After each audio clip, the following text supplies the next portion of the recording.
Here we go.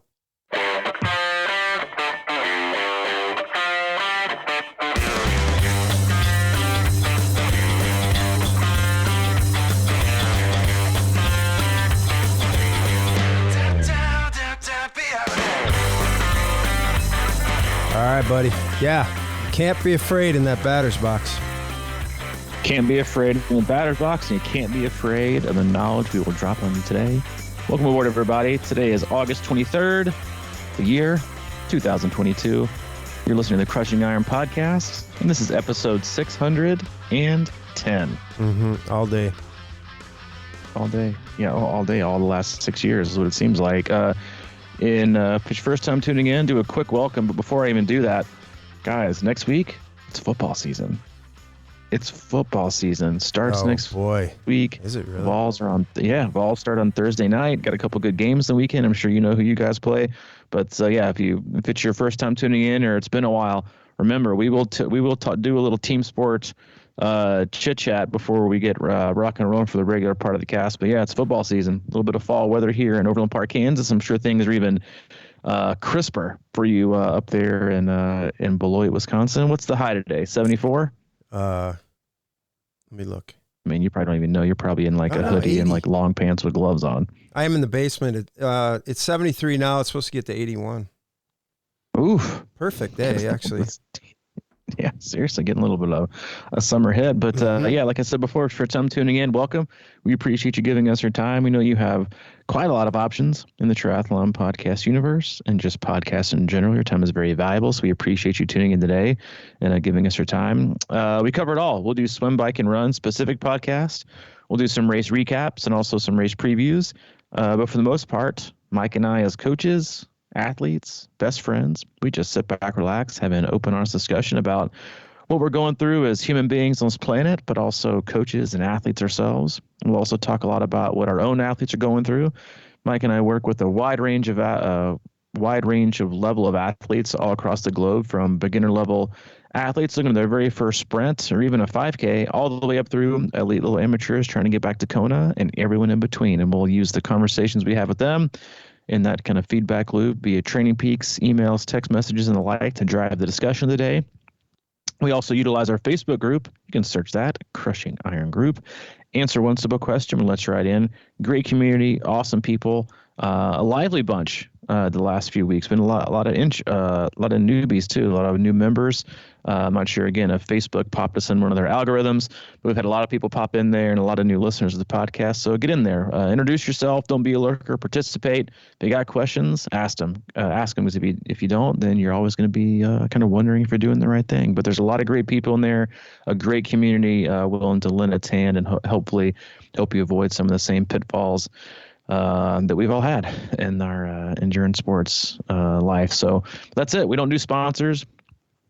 We definitely don't do ads. We're not going to push anything on you. We're just going to give you our experiences, and hopefully you can learn from them. And we do have one agenda, and that's to keep you happy and healthy in your endurance sports journey. Yep. Speaking of team sports, I've been trying to keep up with like the cricket leagues and Australian rules football, so we can kind of give a little bit of an international flair on the team sport intros. Yeah. American football, huh? Yeah, American football, Australian rules football, and cricket. No soccer, though. I can't do it. Sorry. Yeah, it's a little bit much for me too. Would you consider Formula One team sport? Of course. What'd you say? Is Formula One a team sport? I think that's going to be coming back. I think it's one of the biggest team sports, because you got like 50 people trying to get one person to win the race.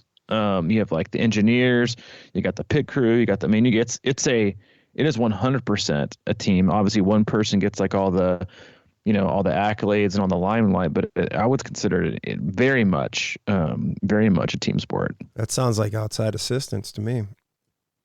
It sounds like outside assistance. Listen, we all need it. But yeah, we got team sports coming up. We got the Vols taking on, the mighty Ball State team next Thursday. Hopefully, I can figure out a way to get that on TV here, because now that I'm in the Midwest, where they really kind of struggle to know what real football is like coming from the South. I need to find some. I already had a little smack talk with a couple of the other baseball coaches, asking me who my team is. I'm like, hey, listen, SEC football is a little bit different than, we can't be doing like the K-State and Kansas quote unquote football teams. There's room for the Chiefs to get back at it. But yeah, lots of team sports. Triathlon can be a team sport if you got if you have a great crew around you and a great team or a coach or a community. It can feel like a team sport. Obviously, you're out there on the race course doing it yourself. We have a big team race coming up in a few weeks in Wisconsin, and I think even later than that next month for Chattanooga. But yeah, it can be a team sport. It can be a lonely endeavor. But you know what? It's always better when you do it with more people. Yeah, we got a great team. We'll have a great team up there. That's all part of what we do and what people love, I think. I think that's going to be a huge part of it, actually, is just seeing a lot of really cool people again. So we're excited. But I had a question. Okay. We're both kind of, I did a race, I guess, last fall, but I hadn't really committed to it. We've had all the move and all that kind of stuff. So we've had sort of some time where we haven't been really full on training and everything. We're kind of getting back into it, and you're racing at Wisconsin and I'm going to be up there. And I was just going to ask you, have you noticed that you've been doing anything differently? Are you trying anything different? I mean, I know we're not like a big, change it up kind of thing, but are there little things that you're finding out or figuring out or trying or experimenting with? Yes. Yes, I have been. And I have been trying to utilize a specific day of the week or two specific days of the week for most, if not all, of my intensity of the week. And I do this for a few athletes. I actually tried this out with a bunch of different athletes leading up to St. George earlier this year, and then a couple other ones for some other builds. Because, traditionally, and again, like this, it's when you look at intensity distribution, how you lay it out for an athlete each week, you have to be very cognizant of overall stress, overall training load, and then really like if an athlete can wrap their brain around doing 2 hard workouts in a day, right? But what I have found is kind of experimenting with other people, and also experimenting with myself, I can kind of gear up for a hard day more than sometimes I can gear up for 2 kind of hard days back to back.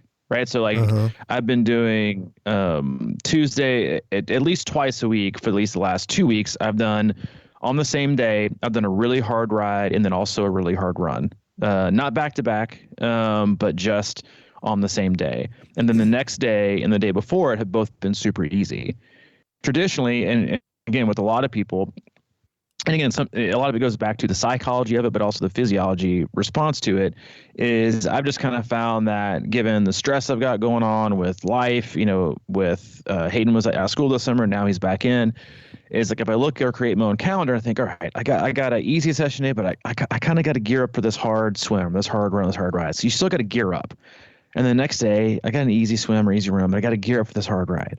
And the next day I got to gear up for this. It's like, man, like it was becoming mentally, I was becoming resistant to it. And you hear that word a lot. The athletes, reference, like if they're in a big block, they just kind of rebel, right? Like, I'm just not doing it. I'm not doing it today. I'm rebelling. I don't want to, and I had an experience like that this weekend that I'll touch on maybe in a minute. But what I've found for me is that if I'm going to need to recover and mentally I can wrap my brain around it, I'm going to start doing a hard ride and a hard run on the same day. And I've actually felt like it's actually gone really, really well for me. I'll do the bike first, early in the morning, and then later after I give myself a little bit of recovery time, get some fuel in me, I'll go out around midday or the afternoon and do a hard run. I don't see a point unless you're like smashed or kind of crunched for time to do that hard run off the bike, because I'd rather run with a little bit better form, especially if you're running hard. And I generally think brick runs are overrated in general. They don't make you better at running off the bike. They can make you a better runner. But if you really want to run better, you should run with better form and fresher legs. So I've been doing that, and I've actually been pretty happy with the response to it. I'm not sure if it's worked yet, because it's only been like 3 weeks of doing it. I'll probably know a little more come race day, but that's definitely something that I've been doing this round that I haven't done in the past. But again, the jury is still out in terms of it quote unquote working or not, but it has gotten me to do them. And that's obviously half the battle is just making sure you can do them. But what I was saying before about kind of becoming resistant, I had ridden 1, 2, 3, 4 times last week before Sunday. And so I was gonna make my long ride the 5th, and I just kind of woke up and called the audible. And I was like, you know what? I'm not doing my long ride today. I'm gonna swap it, because I was gonna do a long run on Sunday, and just said, hey, I'll do my long run on, which is another thing that I've kind of changed up, which is kind of, I know, counterintuitive to, triathlon lore. It's like, you've got to do the long run the day after the long run. You've got to practice running on tired legs. You have to, like, that's triathlon running, which is also bullshit. Like, it's this, the whole, BS around, you got to do brick runs if you want to run well off the bike. No, you just have to run a lot to run well off the bike. Like, if that same thing were true, then you would be biking a lot right after you swim, which no one does. Swim fitness is to bike fitness, is bike fitness is to run fitness. You have to be fit all around. But what I'm doing is, from an injury prevention standpoint, the fresher legs you have, the better running economy you're gonna have, the better form you're gonna have, the less likely you are to injure yourself. So I've actually been doing long rides the day after long runs. I might not feel super fresh for that ride, but I'd feel pretty good for the run, and I know I'm running a good form. So I ran on Sunday, and then I did the longer ride yesterday, and I've been doing that the last few weeks too. I did just some small changes, nothing earth shattering, nothing proprietary, just mixing things up in and around, what fits best in my life, but also what I feel like I can do mentally to execute the best I can as I kind of, just like you, kind of easing my way back into consistent, focused training leading up to a race, and then realizing some things are still good, right? They still work for me. And then also that some things, may or may not need to be tweaked in order for me to be successful going forward. I like that, man. It's nice. Well, one of the things I've been doing differently this time is actually doing all my workouts. And it's just created a different consistency. But like, what on your point right there, one of the things I was going to mention is that in the past I've been I've talked about my swim and how as the race gets closer I start swimming more frequently, and just because to get a feel for the water. But I've always been kind of like a shorter, more frequently guy. And this time I've really kind of bought into longer, harder swims. Excuse me. And it's really, I don't know, I've had decent success with the other method, but this time I'm kind of learning that, the longer you're in there, one of the things that I keep thinking about with this race is like, I'm trying to remember how many times throughout it that you have to be like, all right, you just got to suck it up again, or what, you kind of go up and down, and then, sort of like, that's one of the things on the trainer, I guess, too, is that, you take a little interval off and then you got to go hit it again, like you're saying. And that's the thing that I'm getting with my swim is I feel like the longer I swim, the easier it gets to go another lap or another 100 or 200 or 500 or whatever. You just sort of start building that muscle. And while I'm feeling stronger, I think that to me, that's the biggest thing I'm getting out of it, is that I can just keep going, and it's not mentally debilitating to think about doing another 400 or something like that. You just kind of get into that groove where you're going longer. And I'm hoping that, obviously, with getting stronger, but mentally I don't hit that point in the race where, this starts to feel really, really long. Because that's what Ironman swims have felt like to me in the past, for the most part, is just like, oh my God, And, the other day, a lot of athletes I gave out for Wisconsin, 5,200. And, every one of them was like, I thought we were friends and all this shit. And I was like, well, and they all felt good about it. And it really is one of those things where, I never even remotely come close to running the distance. Cycling, my long rides are like 80, 90, maybe approach 100 sometimes. This time, I don't think so. I don't even know, because I've been on the trainer a lot. But there's something about feeling very comfortable with 2.4 miles. You know what I mean?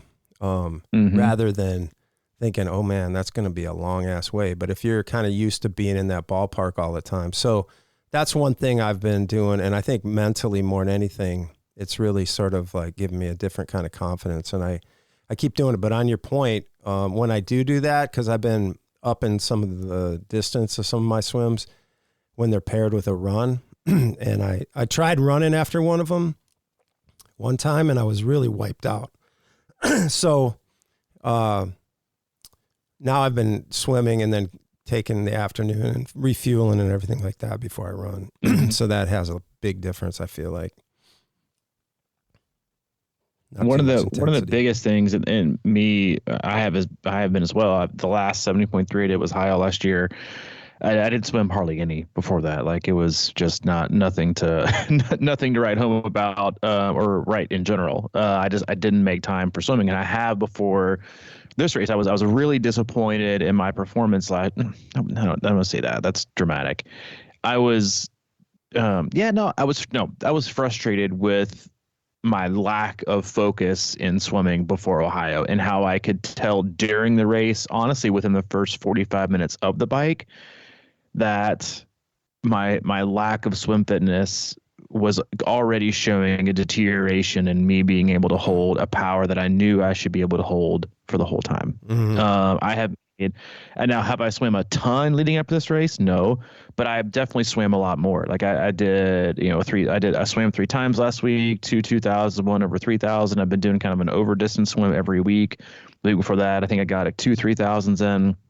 This week I'm going to swim 3 times, just kind of keep the ball rolling. I might not be super fast, but I'm definitely going to feel better. And kind of what I was kind of going back to or referencing when we first started was, like in the phrase, like, swim fitness is to bike fitness and bike fitness is to run fitness.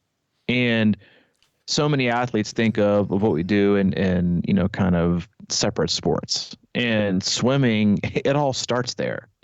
More races are ruined in the swim than at any other point in the race. Any other point. I know it's the shortest. I know it doesn't take the most amount of time, but it's the one where people focus on the least. And there's also a huge benefit, especially an aerobic benefit and crossover to cycling and running from the aerobic engine that you build up in the swim. It's also, just like cycling, so easy, right? To do and do plenty of it without risking injury. It's not like you're going out for a 3-hour run trying to hold form and you end up walking, you end up just destroying your body. No one leaves a dock and they're like, you know what?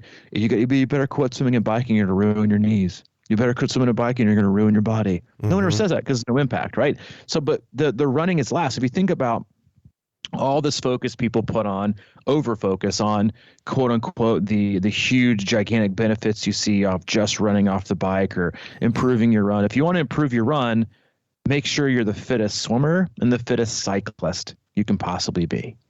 Because if you had to pick between two, right? If you had to pick a really, really great runner who hadn't done the swim training, who hadn't done the bike training, or you had to pick the person who was very, very fit in the swim, really, really fit on the bike, and decently fit on the run, I would take them. Because when they hit the run, they're going to be fresh.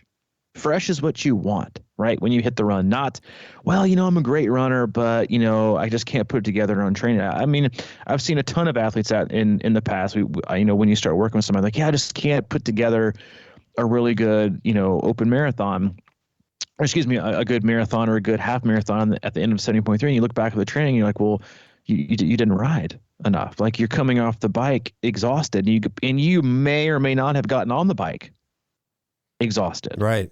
I know that. It's about, from your swim, like, and it's just, I know you say, like, you gave some of your athletes like a 5,200 yard swim. Mine, I'm doing a bunch of 4,000s. You're like, I know it's not good for retention, but it is on race day because people get out of the water, they feel like you didn't even swim, which is how you're supposed to feel, not totally exhausted from the swim, because it's not pool time. It's a totally different time, open water versus being in the pool. No stops, no flip turns. You've already got a little bit of anxiety. You're battling out with 3,000 other people. You have to run, or you have to bike 112 or bike 56 and then run 13.1 or run a full marathon. Like, I know we've mentioned this plenty of times before, but it's all about delaying fatigue. Like, you can, and I we definitely, we run plenty, in terms of a team and how we coach, and I do this for myself as well. Like I'm more of a frequency guy than I am the total distance. And you can even listen to a lot of professionals and top end age groupers. Like no one even comes close to like 20 milers, in one run. It destroys you. But you can run a lot and bike a lot, or you can run frequently, swim a lot and bike a lot, and then go off and run really, really well. If you're fresh, because you only got to do it once, right? And be fit enough, because it all crosses over. And so if you think about things and how things overlap, that's a great creative way to still get the same stimulus that you want for your body. Let's say you're doing, a really, really hard ride, or you're doing a long ride that's, maybe 5.5, 6 hours, and you have some intervals at the end, and then you do a short run off the bike, not because it makes you a better runner, but because, you're testing fueling, you're testing pacing, you're seeing how your bike pacing went, and then you get off. But what it can feel like or turn into is a 45 or an hour run because of the intensity intervals you did towards the back end of the bike. Same thing for the swim. Like if you train a lot as a swimmer, when you get out of the water and you've banked some of that aerobic fitness of swimming, then you get out of the water, it's not like you swam 2.4. It might feel like you only swam 2. Right. So delayed fatigue, kind of transitions to the bike where where you haven't necessarily dipped into your reserve. Right. Which is what most athletes do. They hop on the bike, their face is red, they're exhausted. They're just like, thank God I made it out of the water. Now I have 112 miles on the bike. They've already dipped in dramatically to their reserve. Whereas what you can do if you train a lot in the swim is you can actually kind of get up and get on the bike and feel like I have an extra. Like I'm not only topped off, but I have a little bit of an extra reserve from all this training. And so you might even dip into your quote unquote bike reserve until you've hit like mile 10. And you're like, well, I've got like 100 miles left, and I've got plenty of fitness for 100 miles. So now I'm going to get off the bike and I'm going to be feeling really good. Then I just got to run the marathon, but I'm still going to feel pretty ready. And I think that's a huge thing with most athletes is they just underprepare for a variety of reasons for the swim, or they don't bike enough, or they think, 3 centuries is fine. And then they ride like, one other day of the week, and they're like, but I've done a few centuries. That's fine. It's about sticking it all together and understanding how swim fitness cascades all the way till the moment you cross the finish line. And the moment you start, pulling back and using your reserve tanks, the less you have when you're going to need it. And you want to start the run as fresh as you possibly can. I love that dipping into your reserve tank, because I know that that's kind of how I felt. And usually what happens is I run out of the tank about halfway through the marathon, because I usually feel about good through a half in a full distance. And it seems to me like that's about what happens. And I know that that's been the case many times with my swim. I get a little thrashed and I'm like, all right, well, it's like taking the oil reserves out of reserve. It's like you got to stick them into the bike and use part of your run reserves to get into the bike. And then by the time you get off, then it's like you're feeling pretty decent, but then it just fades real quick. So yeah, I think that's a huge one. And the other thing I was going to say is that you're talking about, that's one of the reasons I didn't choose the 70.3 over the full, is because I didn't think I had the time or the energy to really kind of work on intense running. Like I've been doing some, interval stuff, but I'm really watching it because, for me, I would have wanted to go a certain, I guess, pace or something for the race and a 70.3. And I just didn't feel like I had, I'm getting older, and I just didn't know if I wanted to push myself in that way, if that makes sense, with the running harder and that sort of thing. So really one of the things I've been doing a lot is really just running steady, and putting in some pickups here and there and strides and things like that, just a little bit, just to kind of keep me fresh. But off the bike, I just want to feel like you're saying, I don't want to feel completely wiped out. And I don't think I have like anywhere near like top end type of speed that I've had in the past, but hopefully I can kind of hold what I'm holding. And I'm also working on just really running free and getting my butt back in the game, you know, instead of like slogging along and actually kind of running versus, you know, that crimpy step that everybody takes, that Ironman thing.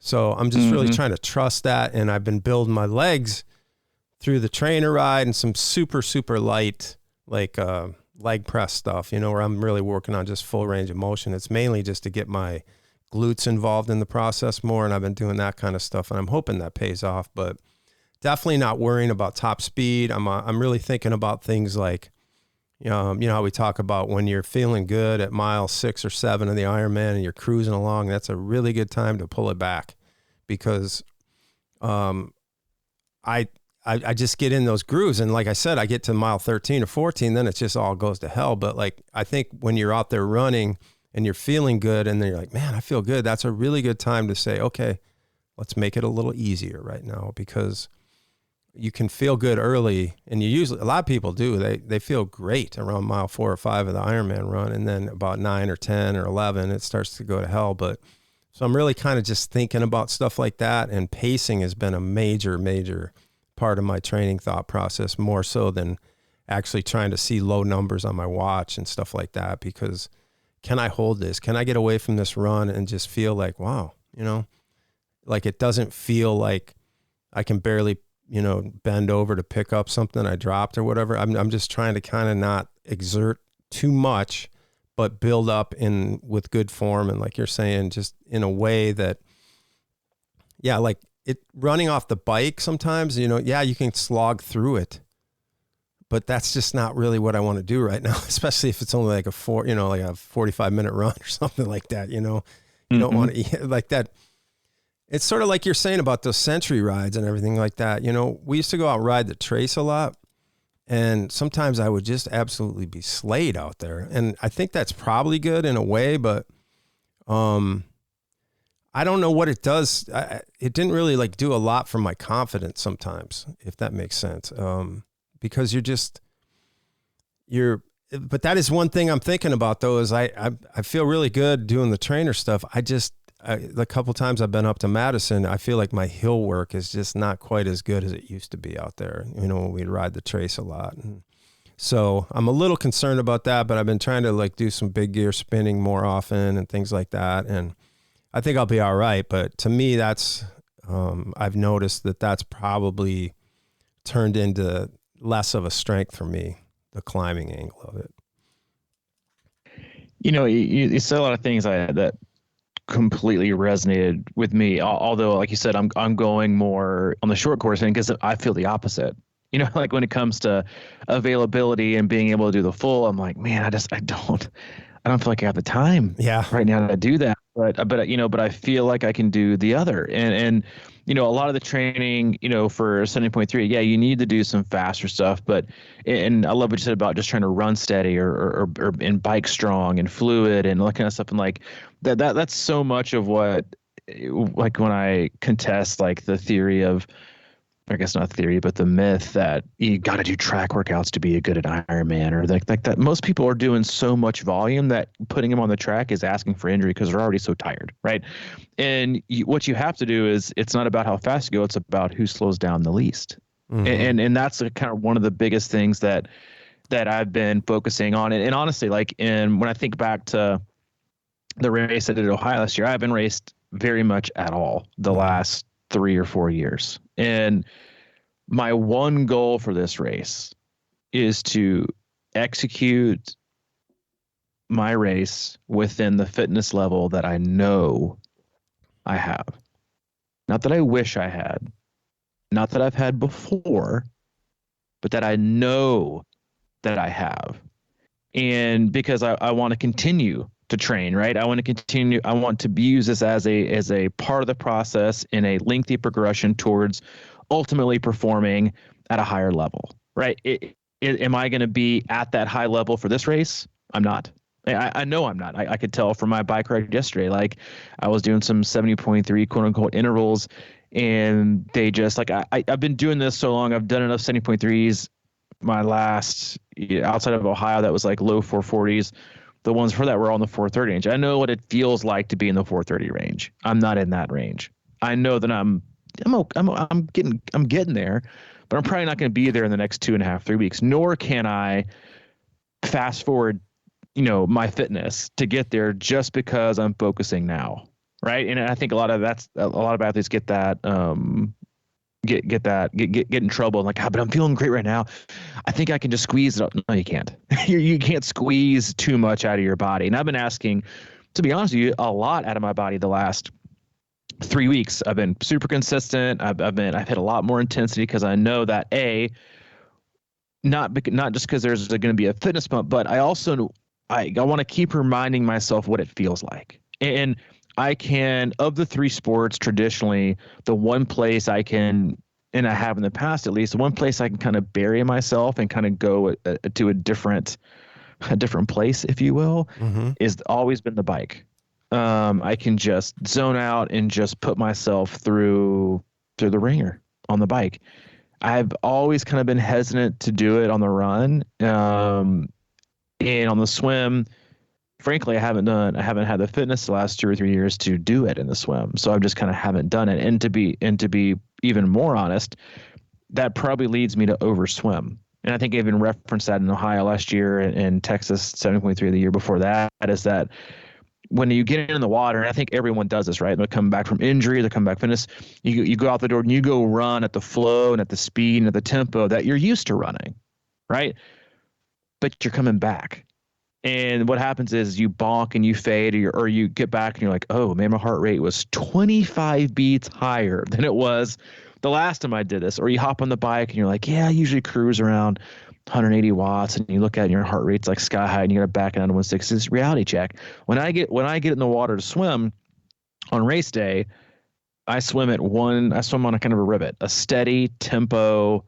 That's just how I've done it. That's what I did in Ohio. That's what I did, before, when I was in pretty good shape. And so in Ohio, I know I did that. Even in Texas 7.3, when I didn't finish on the bike course, I got out, got in and swam that kind of same tempo. I know I overswam compared to where my fitness was, because I just got in and did it. So with this race coming up, really focused on, all right, just get some good aerobic fitness in. But my ultimate goal for the day is just to be able to swim controlled, bike very, very intelligently, not to where I'm too reserved, but to bike intelligently.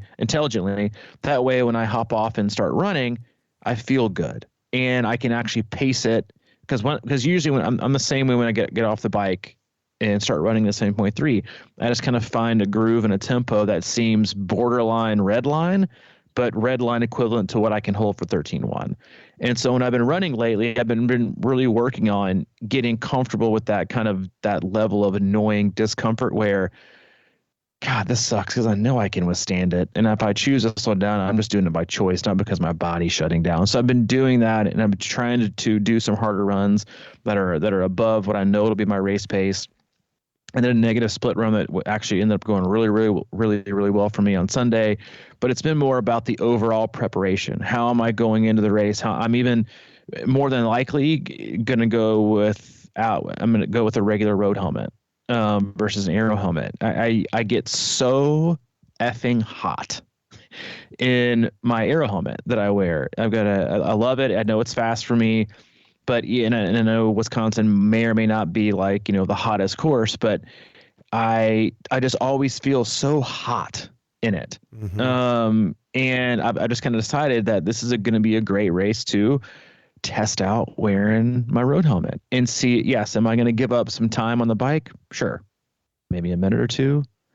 But if I can get off the bike and not have my ears feel like they're 900 degrees, and suffocating while I ride. Yeah. But if I can get off the bike, a little more comfortable, maybe my neck isn't as stiff or sore. If I'm holding a certain position, then maybe I'll run better. So experimenting, executing, like these things have me excited because it relieves a little bit of the pressure, but it also keeps me engaged because I am going to be looking for specific things along the way to help me, do better in future races, and not just as a expiration date race where I got to go into it and I've got to just really hammer it and see if I can get close to a PR. If not, then I got to reevaluate things. It's like, hey, I like the direction I'm headed. I can tell that I'm getting in a little bit better shape.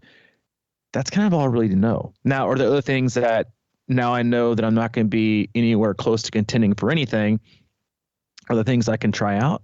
yeah, maybe you try out, not wearing an aero helmet and giving up that end of it. So what do I need to do for, for this? What do I need to do for that to figure out things that might set myself up for, a great future race, gaining more knowledge and getting better feedback? Man, I love what you said there about executing to your fitness level, because how many times, like that's the thing. I think last year when I did Chat Full, I kind of looking at my my race on my Garmin, and I swam really well. I mean, that was I took it super easy, and it was a wetsuit downstream swim, so it wasn't. I just went like you're saying, just smart and just kind of in my groove, and didn't vary, and it ended up being the fastest Ironman swim, but it obviously aided. But then I got on the bike, and I was like, all right, I'm a little ahead of that land. I went out, my heart rate on the bike, I was looking at it, was like way higher than the run. And it was really crazy, because I think I really, I just wasn't ready for it. And I'm like you, kind of like, my bike is always where I feel most confident, and you're in the swim, and you just know when you're out there kind of pushing yourself to the next level, and you can do it, but man, does it come back to bite you. And, I certainly wasn't in that kind of bike shape, and I'm certainly not now. And I just love that, because you're going to this Wisconsin half course. I don't know the bike course, but I do know there's probably, I think there's a ton of turns on it. And this really isn't going to be the race for you to, even if you were in good shape, it's going to be a tough race to get in your low 430s, because it's just a hard one to score time wise. I look at the full all the time, and I'm, usually in my age group, even the 55, there's a lot of Ironman races, there's guys in the mid 10s, and at Wisconsin, other than Pierre Henneman, who I hope to meet someday, by the way, because that dude just shreds every race I see him in. He was like 10:30 I think last year up there, and then the next guy was like 11:15 or something, whatever. So it's just not a really fast course as far as getting speed or scoring fast results. So I think that's smart up there too. I've been thinking about that Aero helmet thing too a little bit. But I don't know. We'll see about that. And I like wearing a shield, because I'm also kind of thinking about my allergies, which have been cranking up here lately. I used to get them in the spring in Chattanooga, and now in the fall I'm getting them. So I'm going to have a different thing with my eyes and things like that. So I need to kind of think about that sort of thing. But yeah, man, it's a tricky thing that I really, again, this trainer riding that I've done, and that's sort of a different thing for me, is just I've done it once before where I basically trained for Ironman Chattanooga all on the trainer, and I've been kind of doing that for the most part here, other than a few rides on the course. But for me, the trainer it's the mental game, man. It's to keep going, it's to keep spinning, and I really like what that's doing to my. And like you were saying about how you can keep running the pace, but it's just going to hurt a little bit. It's that same neuromuscular connection. It's like, how do you build that muscle, or whatever you want to call it, to know that you can keep going through it? And that's what the trainer's been doing to me. It's just, you just keep spinning. I'm doing some long trainer rides, and it really sucks, but I'm getting to the point where it doesn't suck as much. And to me, that's a win, because if you can do that on that course, especially a course like Wisconsin, where you just climbing hills all day and you got to keep going, it's like, it's not, for me, I don't know if it's ideal as far as that course goes, but I do think the tenacity and the ability to kind of just keep sucking it up once you get up that hill and get over that hill, to me, that's where I'm hoping that this continual spinning for long, long times is going to pay off, because it's also helping. It's just, there's something about the trainer ride that I just feel like has really been helping my run for some reason. And not like I said I'm fast, but it just feels like I'm getting more durable, real quicker almost. And this has been a real short build for me, so I have no idea what's going to happen. But it's very interesting to experiment with. It'll be an interesting thing to look back and say, oh, well, you need to be training a lot earlier. Or is this kind of a thing I can do, and it doesn't beat me up quite as much, I mean, it wasn't like I wasn't training at all, but I certainly wasn't consistent from, once I decided that I wasn't able to race Chat 70.3 from there on through the move and all the other stuff. It was just kind of intermittent, and then just kind of turned it up for about basically 2 months now, it seems like. So it'll just, it'll be interesting to look back and see how these things worked and how they didn't work or whatever the case may be. But it sounds like you're in a pretty solid spot as far as knowing that you're going to be able to, at least control the race a little bit. Well, I hope like, and then it all comes down to like what happens when the gun goes off. That's, again, like I know what it feels like to be in what kind of shape. Like I had a athlete and friend text me the day. I was like, hey, what kind of shape do you feel like you're getting in for the race day? And I said, well, in the past 5 years, I've had a general feel of, can I swim under 35? Can I bike over 200 watts? And can I run under 8s? That's kind of been like what does it feel like to be that fit? And I feel like I'm close to that. Again, the conditions are different. I haven't raced a hillier 70.3 in a while. It's been maybe since Chad. I don't even consider that hilly. I generally like those courses better, just because I'm not a huge fan of being in Aero and being in it the whole time. I like to I like to sit up. I like to grind it out a little bit.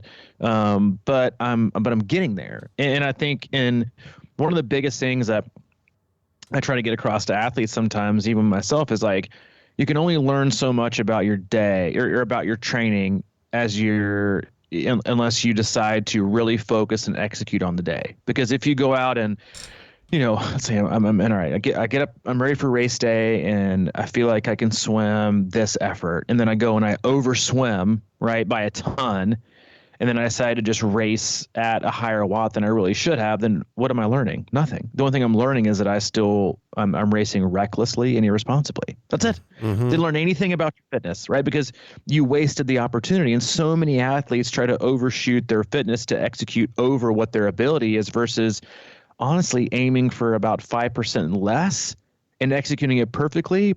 To be honest, probably gives you a much better chance of having the better day than imploding, right, 10% before the finish line, which a lot of people do. They overestimate what they're really, truly capable of. And let's say you're doing a 7.3 or a full, and you race 5% over what your real true fitness ability is, and you're gaining time, you're crushing it. But then at mile 7, you implode and have to walk.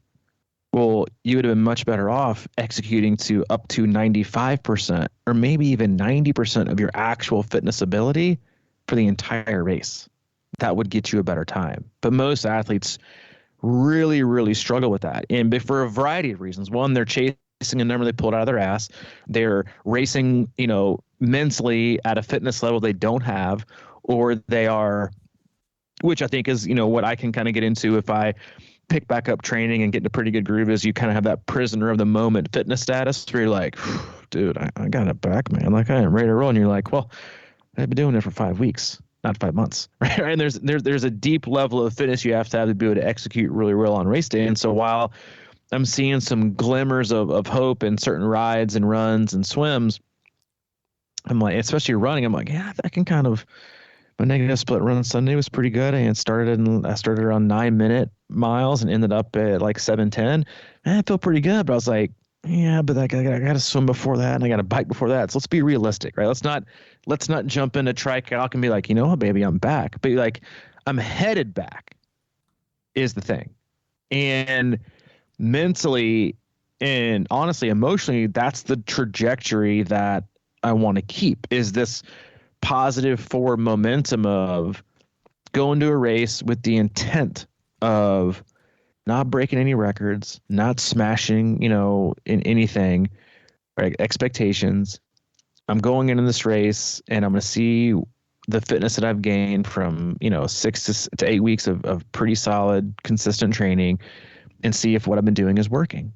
But I can only figure that out if I consciously decide to execute on race day. And then honestly, once it gets past like the first 5K of the run, it's about effort. It just is. It's 100% about effort, pacing it to where, because the last few races I've like hit where I'm just kind of holding on for dear life for like the last 5 miles, trying to slow down the least.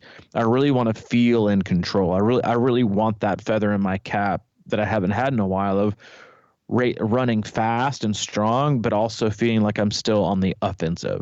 Not, all right, I want to bleed as little time as possible this mile. Like I don't want things to get that much worse. I want to feel solidly in control. And I want that feeling when I'm done. I want to be happy with my execution.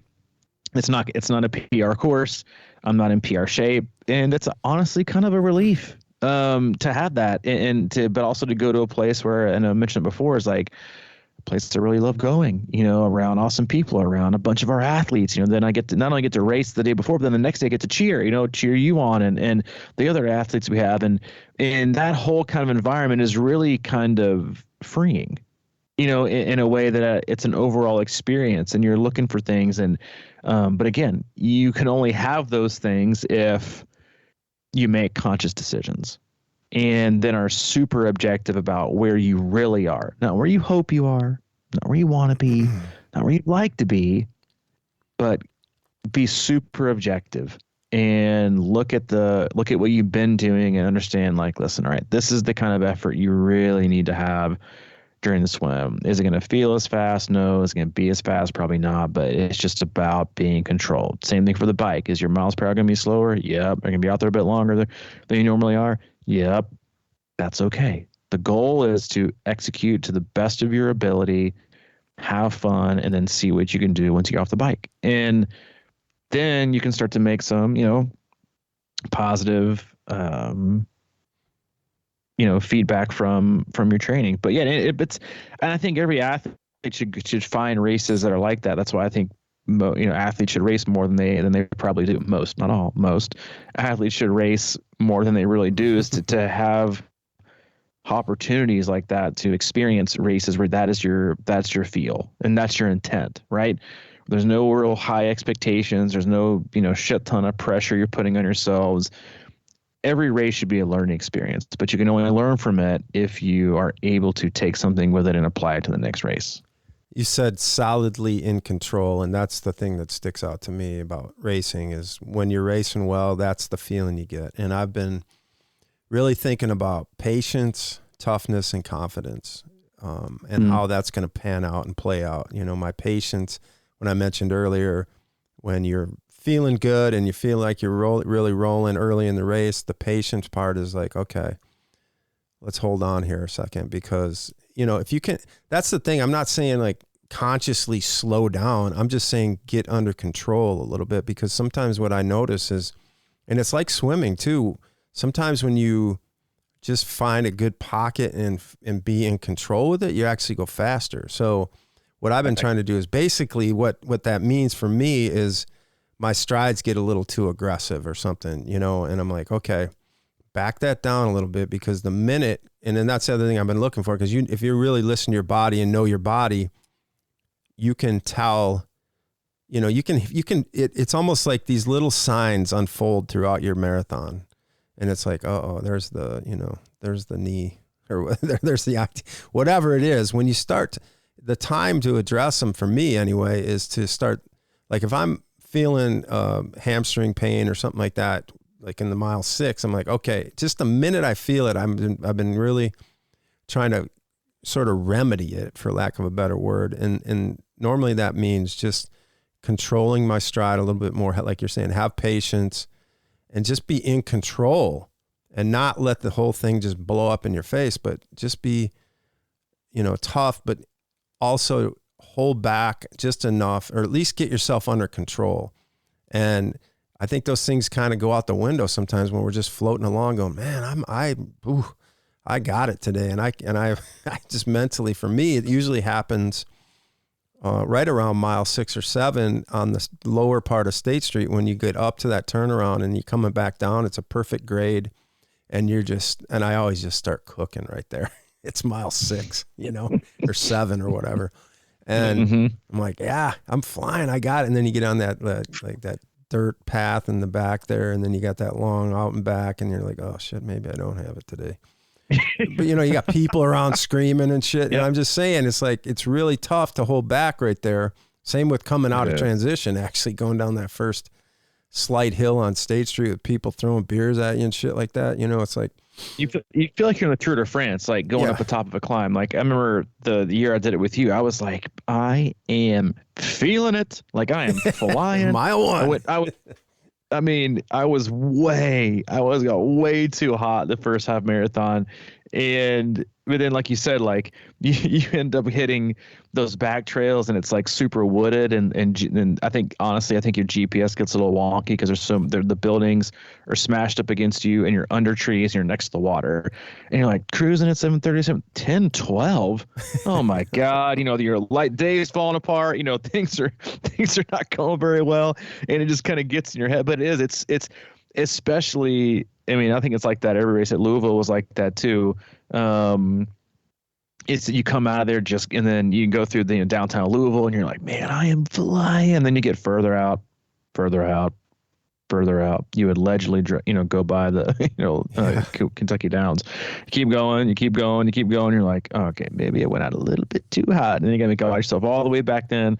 Same thing for Madison. But it's just so hard to not overcook what you're doing. Yeah. So don't overcook it. Please don't. Like most things, don't overcook it. It's all better to be. Listen, you want to be a good solid, just like a ribeye, a good solid medium rare going into the half marathon point or mile 7. Be a good medium rare. Don't be well done. Don't be overcooked. Honestly, medium is overcooked no matter what it is. But it's hard. But again, like I think one of the best things any athlete can do going into race day, regardless of the distance, is be just honestly ruthlessly objective about where you are, not where you wanted to be when you signed up, not where you thought you'd be when you signed up, not where you assume you'll be if you had 4 more months of the exact same training, right? You've done the last 4 weeks. You're like, I'm back, baby. Like you've been back for a month. The other people that are racing have been at it for the last 9 months. Big difference, right? In deep fitness and momentary fitness, right? It's like kind of on a microcosm. It's like, people will comment in training peaks. You're like, man, that ride felt amazing. But I took 3 days off. So yeah, that kind of explains it, so like, oh right. Yes, very, very much the same thing with those things and that fitness and that fatigue. The fitness deteriorates and the fatigue mounts. So you have to be ruthlessly objective on what you want to get out of the day and why you feel like that's, what you should get out of it. And if you're being really, really honest with yourself, and then after you can be honest with yourself, then you can make a plan based on that honesty, not just, blindfolding and swinging out your race day calculation pinata, hoping you strike gold. Because most of the time you're gonna end up twirling yourself around, passing out from being dizzy and falling on your own stick. All right, that works. That's all I got today. You got anything else? Yeah, a lot, but we got to end it here. A lot. Man, we can. I wish we could roll through. We can't today. Maybe we'll do a little part 2. We'll definitely do a little Wisconsin preview here in the next few weeks. Maybe even some more love. Had a lot of feedback from people taking up our Chattanooga podcast from last year. That race is coming up. You got Maryland coming up. You got Canada this weekend. It's a busy time. It's a busy stretch. As always, we love you. We appreciate you tuning in and giving us a listen. Head on over to our website, c26triathlon.com. It's the one-stop shop we have for all things coaching, camps, and community. If you want some of those questions answered or less stress off your plate, click on our coaching tab and peruse our roster of coaches. As always, if you need anything from Mike, he's available, CrushingIron@gmail.com. If you need anything from me specifically, I'm at c26coach@gmail.com. All right, buddy.